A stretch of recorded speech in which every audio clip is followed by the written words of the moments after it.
네, 함께 기도하겠습니다. 사랑해 주님, 오늘도 하나님께서 귀히 쓰시는 할렐루야 성가대 찬양 통해 주님의 이름을 높이게 하시고 우리들 입술로 또 마음으로 함께 찬양하게 하시니 감사를 드립니다. 우리의 입술과 삶에서 늘 하나님 한 분을 향한 귀한 찬양들, 감사와 기쁨의 고백들이 멈추지 않게 하여 주옵소서. 삶의 어려움들을 많은 신앙의 노력과 열심으로 이겨내야 할 때 우리가 찬양을 더 의지하고 더 부르게 하여 주시옵소서. 이 시간 주님의 말씀을 듣습니다. 겸손히 주의 말씀에 우리의 귀를 기울일 때 말씀으로 우리의 마음의 문을 두드려 주시고 찾아와 주셔서 우리가 하나님의 은혜로 말미암아 결단하고 변화되는 시간 되게 하여 주옵소서. 예수 그리스도의 이름으로 기도합니다. 아멘. 할렐루야. 네, 한 주간도 평안히 잘 지내셨습니까? 저희 집이 지난 한 주에 이렇게 순서대로 차례대로 감기가 돌고 있어요. 그래서 이제 마지막 끝으로 거의 이제 제가 와서 약간은 좀 목이나 코나 좀 이렇게 컨디션이 썩 좋지는 않는데 성가대 찬양 뒤에서 들으면서 그래도 어떤 마음의 평안과 또 새 힘을 얻게 되었습니다. 감사드립니다. 오늘 우리가 하나님을 예배하는 이 시간에도 우리의 삶의 마음에 주님으로 인한 평안들, 기쁨들 회복하시고 또 가득 채워갈 수 있기를 축복합니다. 시대를 불문하고 하나님은 언제나 하나님 마음에 합한 사람들을 택하시고 그 사람을 통하여 하나님의 뜻을 역사 가운데에 나타내셨습니다. 반대로 우리 사람의 입장에서 생각한다면 우리가 진정으로 내가 진정으로 하나님의 일에 쓰임 받기를 원한다, 참여하고 싶다라는 마음이 있다면 그래서 가장 먼저 그 하나님을 만나고 하나님의 말씀을 듣는 그런 소명의 체험들이 반드시 필요합니다.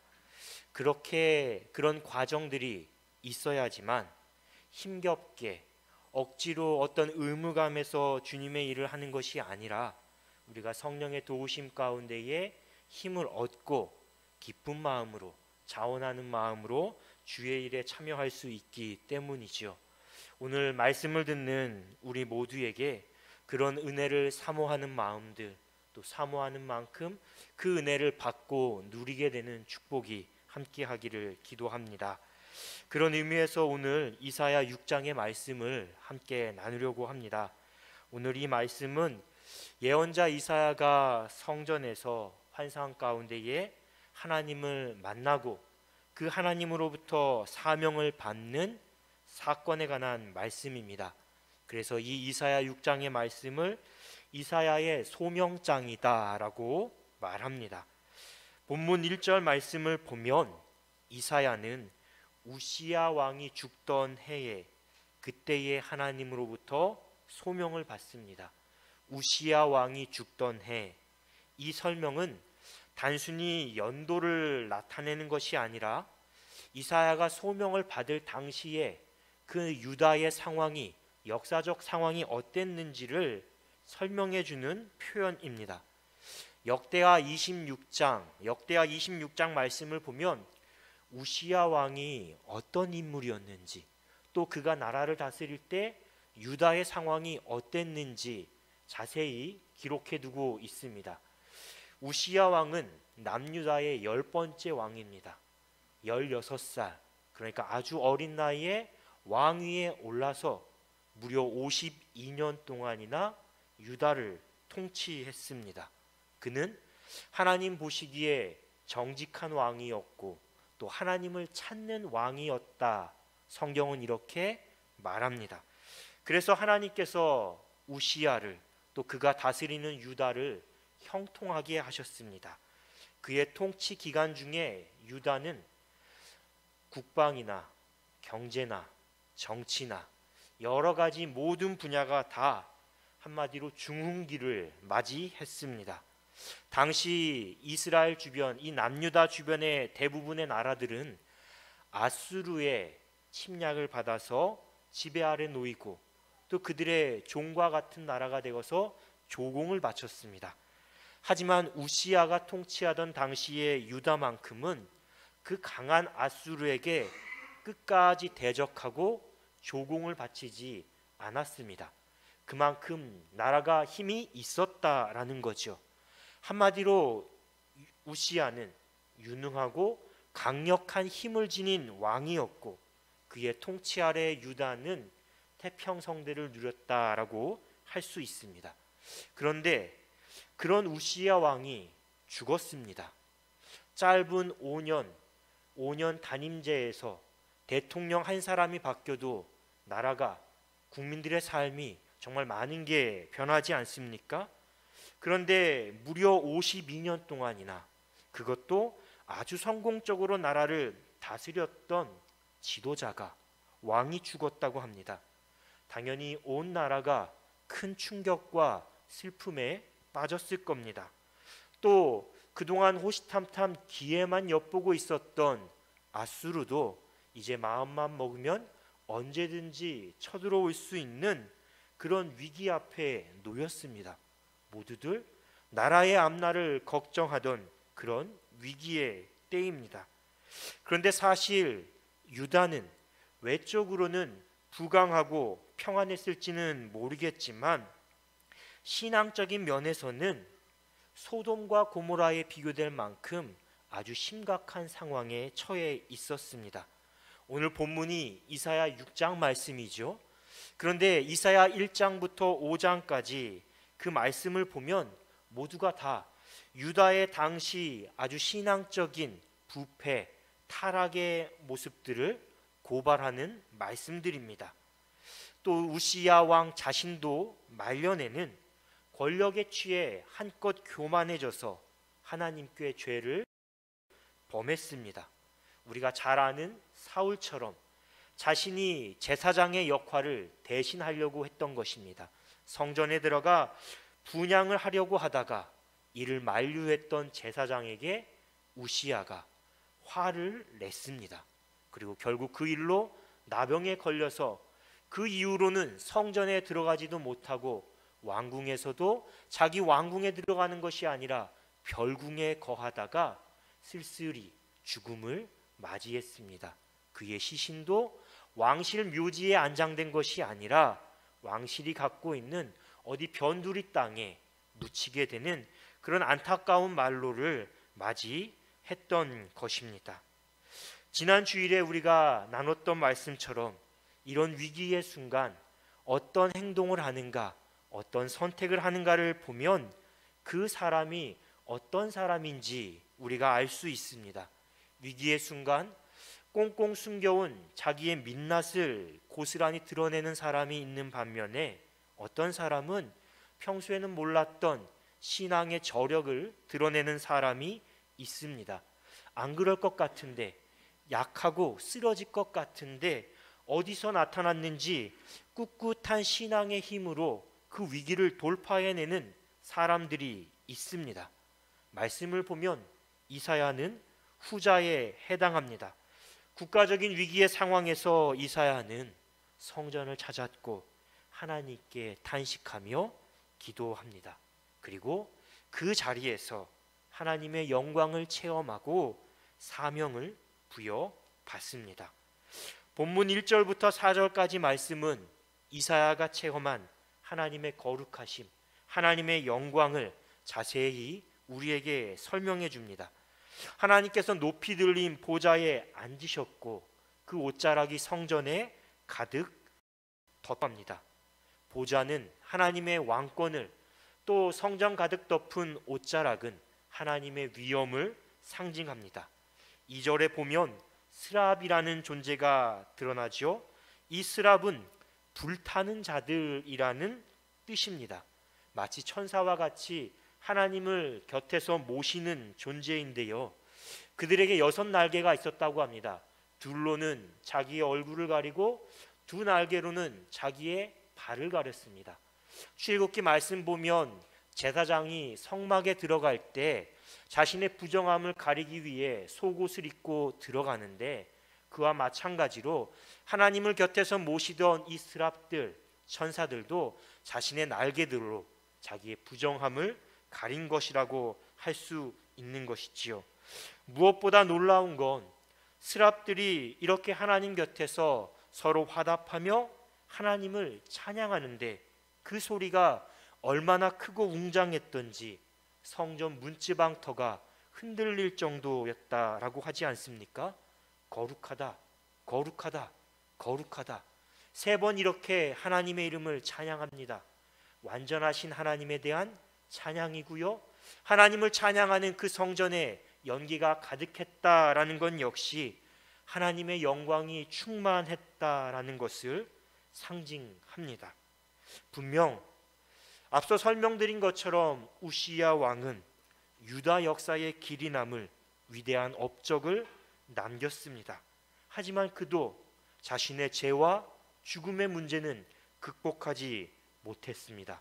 반면에 조금 전 우리가 들었던 그 말씀처럼 그의 죽음으로 인해서 닥친 위기 상황 속에서 하나님은 성전을 찾은 이사야에게 인간 왕과는 비교할 수 없는 하나님의 거룩하심과 하나님의 영광을 나타내시고 몸소 체험하게 하십니다. 하지만 이렇게 놀라운 체험을 한 이사야, 어떤 반응을 보입니까? 5절 말씀을 보면 화로다 나여 망하게 되었도다 이렇게 이야기하는데요, 공동번역 성경은 이 문장을 이렇게 번역합니다. 내가 부르짖었다. 큰일 났구나. 이제 나는 죽었다. 화로다 나여 망하게 되었도다. 내가 부르짖었다. 큰일 났다. 나는 이제 죽게 되었다. 분명 하나님을 만났습니다. 하나님의 영광, 그 거룩하심을 체험했는데 기뻐하는 게 아니라 오히려 탄식하고 절망합니다. 우리가 생각하는 것과는 전혀 다른 반응이지요.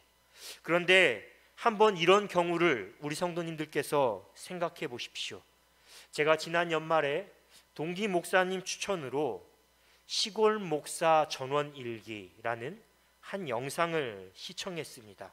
CGN TV라는 기독교 방송국에서 제작한 영상인데요, 이 영상은 강원도 철원의 산골 마을, 또 완도에서 배를 타고도 1시간 정도 가야 하는 소완도라는 작은 섬, 그렇게 오지 벽지에서 목회하시는 목사님들의 목회와 삶을 담은 영상입니다. 몇 분의 목사님들이 등장하는데요, 그 중에서 저는 강원도 정선 산골 마을에서 목회하셨던 아주 제 또래의 젊은 목사님, 사모님, 그 부부의 모습이 가장 기억에 남습니다. 이렇습니다. 부임 전에 강원도 정선 그 시골 마을 교회 처음 방문했습니다. 그런데 이 목사님과 사모님이 마주한 교회의 모습이 충격적입니다. 교회 건물은 200년이나 됐습니다. 믿기지 않죠? 예배당은 6평입니다. 집 안에 사택 안에 들어갔더니 새까만 벌레들이 가득하고요, 그 벌레들을 잡아먹기 위해 쥐가 또 같이 살고 그 쥐를 잡아먹기 위해 뱀이 같이 삽니다. 예배를 끝나고 축도를 끝내자마자 목사님은 혹시라도 성도님들이 뱀에 물릴까 막 뛰어나가서 뱀을 막 찾는데 어김없이 뱀이 있습니다. 자, 사모님은 그런 교회의 모습을 보고 충격을 받아서 3일 동안 몸살을 앓아 누웠습니다. 그리고 3일 동안 끙끙 앓다가 일어나서 힘겹게 성경책을 읽기 위해 펼쳤는데 놀랍게 성경책을 펼친 그 본문 말씀이 요한일서 3장 18절 말씀입니다. 자녀들아, 우리가 말과 혀로만 사랑하지 말고 행함과 진실함으로 사랑하자. 자녀들아, 우리가 말과 혀로만 사랑하지 말고 행함과 진실함으로 사랑하자. 이 말씀을 편 사모님 어땠을까요? 가슴이 철컥 내려앉았는데 그 말씀을 붙잡고 한참이나 고민하고 기도하다가 결국 아멘 순종하고 다시 자리를 털고 일어나서 지금까지 목사님과 함께 동역을 하고 있습니다. 목사님도 마을 어귀에는 나무나 산을 섬기는 선앙당이 있는 마을입니다. 그만큼 우상 숭배가 만연한 마을인데 그 마을에서 묵묵히 목회를 열심히 하십니다. 그 가운데 자녀들도 찾아오지 않아서 혼자 지내시는 최씨 할머니라는 분과 이 목사님이 아주 특별한 인연을 맺게 됐습니다. 어느 날 갑자기 목사님 마음에 최씨 할머님을 좀 찾아봐야겠다라는 마음이 들어서 신방을 갔습니다. 그런데 할머님이 혼자서 신우신염이라는 그 질병 때문에 오줌이 소변이 멈추지 않고 계속 흘러내린 상태로 거의 죽기 직전의 상황, 누가 봐도 이제 시간이 얼마 남지 않았다는 그 모습으로 혼자 몸져 누워 있는 겁니다. 목사님이 부랴부랴 그 할머님을 입원시키고 또 퇴원까지 시키고 계속 가까이서 할머님을 섬겼습니다. 그러나 어느 날 할머니가 목사님께 찾아와 이렇게 이야기합니다. 목사님, 내가 목사님께 신세 갚을 건 따로 없고 목사님 그래도 내가 교회 나가면 예수 믿으면 좋아하시니까 내가 그걸로라도 대신 신세 갚겠습니다 라고 말씀하시는 거죠. 그렇게 이 최씨 할머님은 예수님을 영접했고 목사님의 첫 번째 세례교인이 되었습니다. 그런데 시간이 흘러서 이 할머니께서 치매로 요양병원에 입원하시게 됐습니다.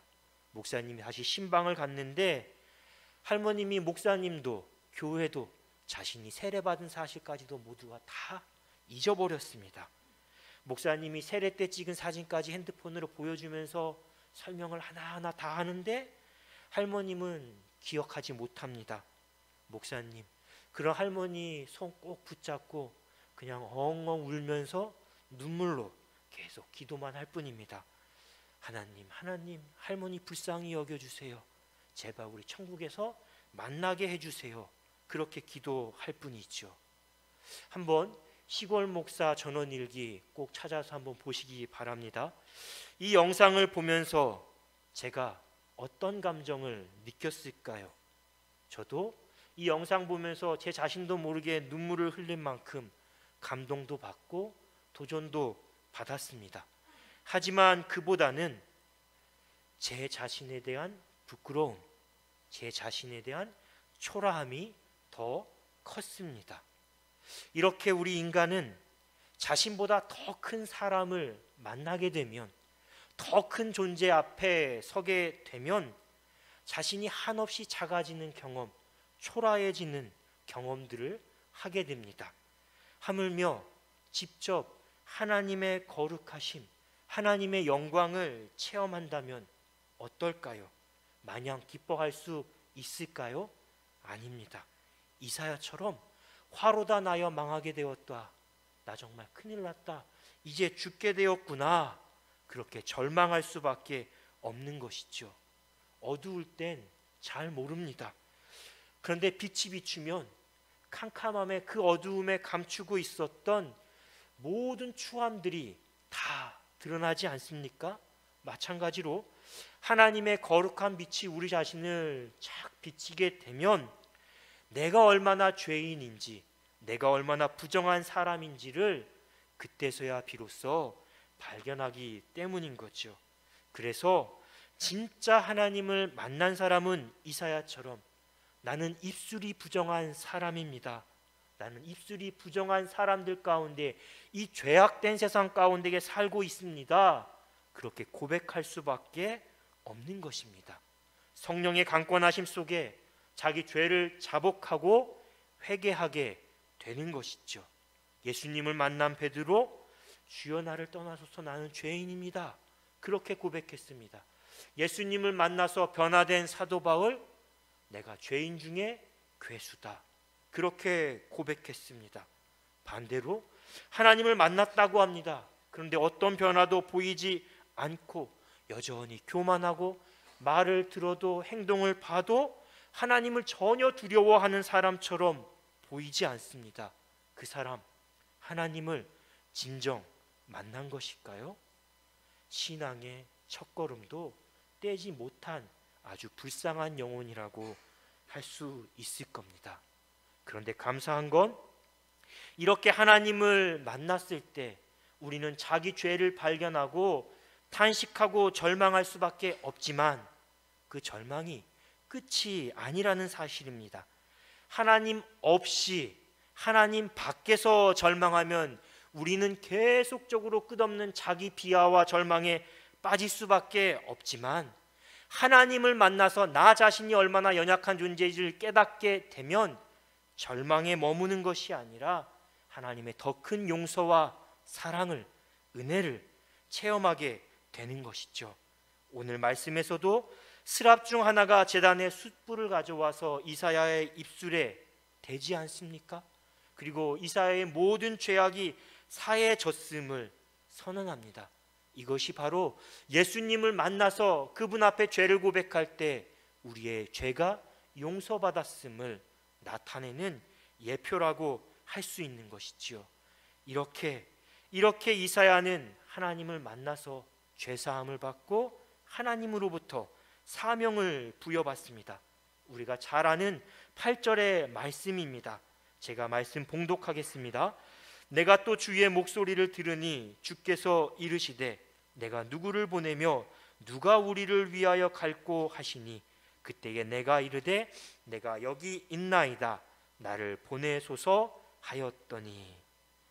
이사야가 하나님께 사명을 받는 말씀인데요, 그런데 말씀을 자세히 보면 하나님이 먼저 이사야에게 자 이제 가라, 어디로 가서 무엇을 해라, 이렇게 먼저 말씀하시는 게 아닙니다. 이사야가 먼저 내가 누구를 보내며 누가 우리를 위하여 갈꼬 하는 하나님의 목소리를, 하나님의 탄식을 듣습니다. 앞에서 이사야는 하나님의 영광, 하나님의 거룩하심을 눈으로 보았고 지금은 하나님의 말씀을 듣는 그 은혜를 체험하게 되는 것이죠.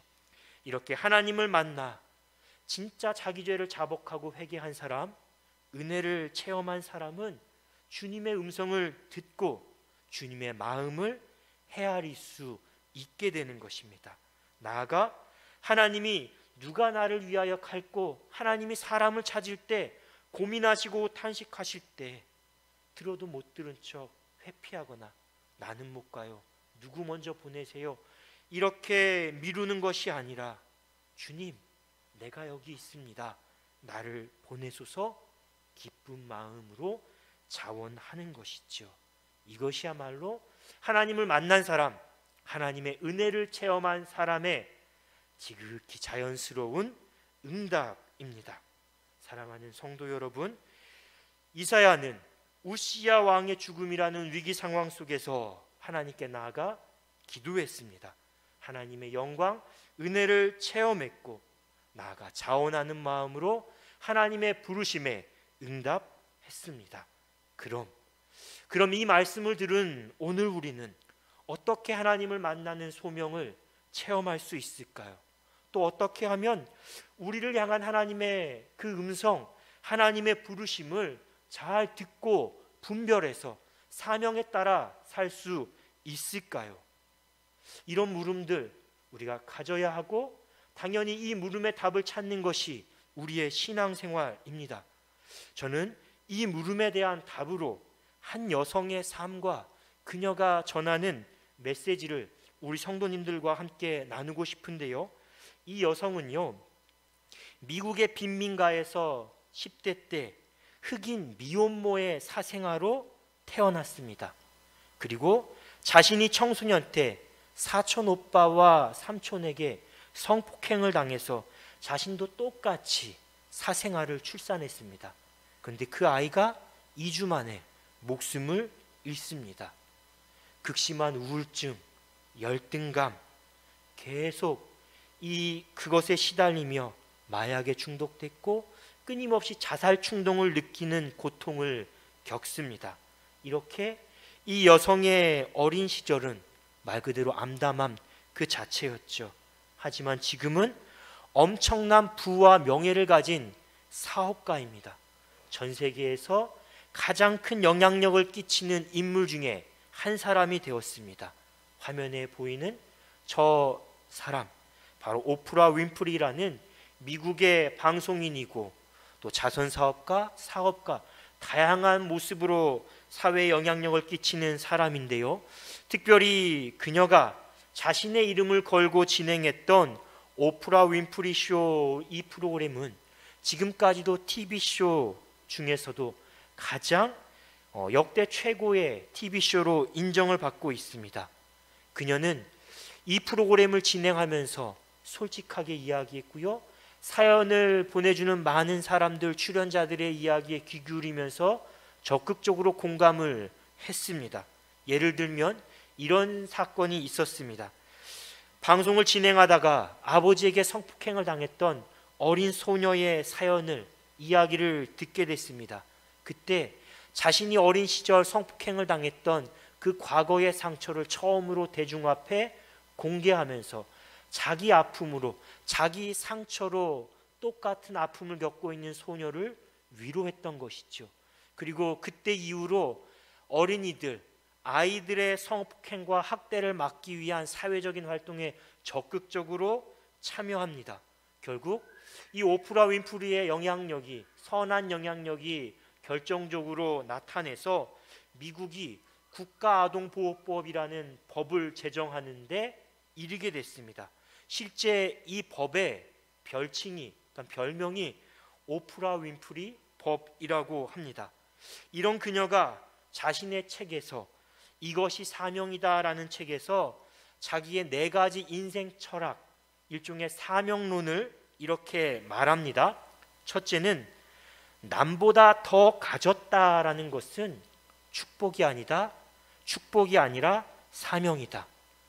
남보다 더 아파하는 것이 있다면 그건 고통이 아니라 사명이다. 남보다 더 설레는 꿈이 있다면 그건 망상이 아니라 사명이다. 남보다 나에게 어떤 부담이 되는 그 무엇이 있다면 그것은 사명이다. 이 4가지 사명론에 대해 이야기합니다. 우리가 앞서 말씀을 살펴봤던 이사야처럼 어느 날 갑자기 아주 특별한 체험을 통해 하나님의 소명, 하나님의 부르심을 들을 수 있습니다. 하지만 말 그대로 그건 아주 특별한 일, 아주 예외적인 경우입니다. 오히려 우리가 더 주목하고 바라봐야 할 것, 귀를 기울여야 할 곳은 우리의 삶 전체, 우리의 아주 평범한 일상입니다. 앞서 소개한 강원도 산골의 목사님 부부처럼, 또 오프라 윈프리의 고백처럼 과거의 가난, 과거의 고난도, 고통도, 또 현재 나에게 주어진 가정, 일터, 교회, 이렇게 모든 삶의 순간과 자리를 하나님의 부르심의 자리요, 하나님의 사명을 듣는, 깨닫는 자리로 우리가 늘 귀 기울이고 바라봐야 한다는 것입니다. 그때 그 자리에서 우리가 하나님을 만날 수 있고 음성을 듣고 나를 향한 하나님의 뜻을 분별해서 그 사명에 따라 살아갈 수 있는 것이죠. 사랑하는 성도 여러분, 우리 모두가 다 이렇게 우리보다 먼저 우리를 찾아오셔서 우리의 삶에서 일하시고 계시는 주님을 보고 우리를 부르시는 그 음성을 듣게 되기를 축복합니다. 그 음성을 들을 때 주님, 내가 여기 있습니다, 나를 보내소서 기쁨으로, 자원하는 마음으로 응답하실 수 있는 우리 모든 성도님들 되시기를 주님의 이름으로 축원합니다. 주신 말씀 묵상하며 침묵으로 기도하겠습니다.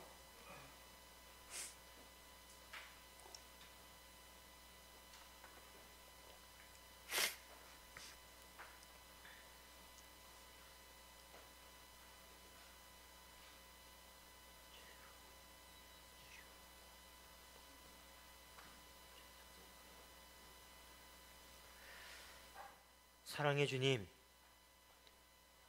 우리의 모든 삶의 자리에 친히 찾아와 주시고 함께해 주옵소서.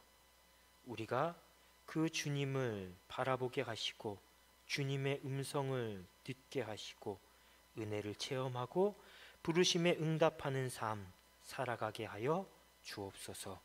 예수 그리스도의 이름으로 기도합니다. 아멘.